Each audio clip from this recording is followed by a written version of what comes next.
जी जी जी। मेरा नाम अबू तुराब जैदी है। इस टाइम 11th की क्लास चल रही है सर।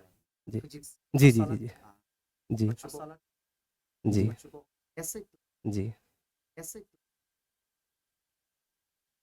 सबसे पहली बात तो मैं आप लोगों से ये बोलना चाहूँगा कि अभी तक यूपी बोर्ड के इस हिस्ट्री में, यूपी बोर्ड के मतलब हम ये कहना चाहते हैं कि हिंदी मीडियम के बच्चों के लिए कोई भी ऐसा सेटअप ऑनलाइन प्लेटफॉर्म नहीं आया था जो कंप्लीट कोर्स इवन विद जो कहते हैं ना कि फीस होती है वो ना के बराबर हो, और बच्चों को जो कन्वीनियंस नहीं होता है उस सबको हम लोग अवेलेबल करा रहे हैं इस तरीके से कि घर घर घर घर जो एक इवन मुझे लगता है सबके पास एक मोबाइल तो घर में होता ही है। ठीक है, तो बच्चों को एक मोबाइल के सहारे हम लोग कंप्लीट एजुकेशन दे रहे हैं, वो भी ना मात्र की फीस में।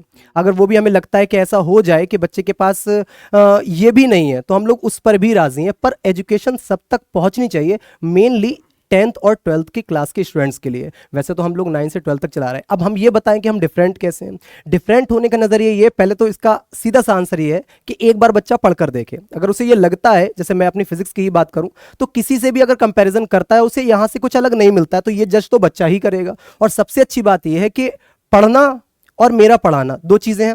अगर बच्चे को समझ में आ रहा है तो वो मुझे मतलब फॉलो करे, और हमारा डिफरेंस ये है कि हम वो चीजें कर रहे हैं बच्चों के लिए कि पहला पहला मैं आपसे बोलना चाहूंगा, यूट्यूब पर अभी तक कोई भी चीज, कोई भी प्लेटफॉर्म कंप्लीट एजुकेशन नहीं दे रहा है, मतलब पूरा का पूरा सिलेबस हम लोग कंप्लीट प्रोवाइड करा रहे हैं।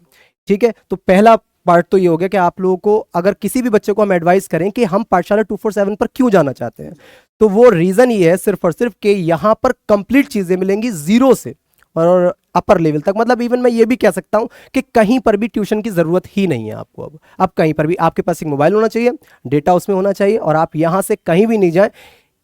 एक फॉर्मूला जो F is equal to M A भी होता है ना, वो भी हम यहीं पर सिखा देंगे और पूरा अपर लेवल तक उसे ले जाएंगे। पहले मैं आपको बताऊं, फिजिक्स की सबसे बड़ी दिक्कत ये है कि बच्चों के दिमाग में एक डर बना हुआ है कि फिजिक्स कठिन है। लेकिन अगर मैं एक चैलेंजिंग मोड पर जाकर ये बोलूंगा कि अगर कोई बच्चा मुझसे फिजिक्स पढ़े, ये मेरा कोई एटीट्यूड नहीं है, ना ही मुझे ओवर कॉन्फिडेंस है, जब वो मुझसे शुरू से क्लास लेगा और वो एक बार पढ़कर देखे तो वो खुद हाँ या ना में आपको जवाब देगा कि फिजिक्स वाकई में टफ नहीं होती है। क्योंकि फिजिक्स एक अकेला ऐसा सब्जेक्ट है जिसमें हर बात का लॉजिक है। हर मतलब इवन गर्ल्स जो होती हैं उन्हें ये लगता है कि फिजिक्स बहुत टफ है, कैलकुलेशंस होती हैं, बहुत कॉन्सेप्ट्स होते हैं। ऐसा ऐसा कुछ नहीं है। एक बार आप मुझसे पढ़कर देखिए, मैं आपको चैलेंज पर जाकर बोल रहा हूँ कि अगर बच्चा पढ़ने वाला है और वो चैन से मेरे सामने बैठ जाए तो मैं पाठशाला 247 के इस ऑनलाइन प्लेटफॉर्म पर इतना आगे जाकर के आपको दिखाऊंगा। ठीक है, बस बच्चा उस लेवल से मुझे समझने वाला होना चाहिए, मैं किस गहराई तक लेके जाऊंगा। फिजिक्स कठिन नहीं है, ये चाहे हमेशा की बात रहे, मैं यही बोलूंगा। बिल्कुल बिल्कुल, और मैं यही कहूंगा। और आप देखिएगा, मुझे ऐसा लगता है कि अगर इंसान बेहतर करता रहे तो एक टाइम जरूर आएगा कि मैं उस लेवल पर लेके जाऊंगा बच्चों को जहां उन्हें ये लगता है कि यूपी बोर्ड में बच्चे आज भी लैग कर रहे हैं, मतलब पीछे जा रहे हैं, कि उन्हें फिजिक्स कठिन लग रही है। बायोलॉजी बहुत अच्छी लगती है क्योंकि टोटल थ्योरेटिकल है।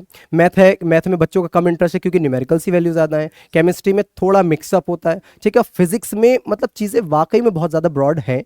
ये इसलिए नहीं कह रहा हूँ क्योंकि ये मेरा सब्जेक्ट है, लेकिन ऐसा है, वाकई में ऐसा है। तो कठिन नहीं है, बस ये है या तो आप पढ़ नहीं रहे या फिर पढ़ाने वाले की कॉन्सेप्ट आपके क्लियर नहीं हो रहा है। ठीक है, ये और मैं इस चीज़ का वादा करता हूँ आपसे कि 100% ये कंप्लीट दूंगा आपको। Thank you, thank you.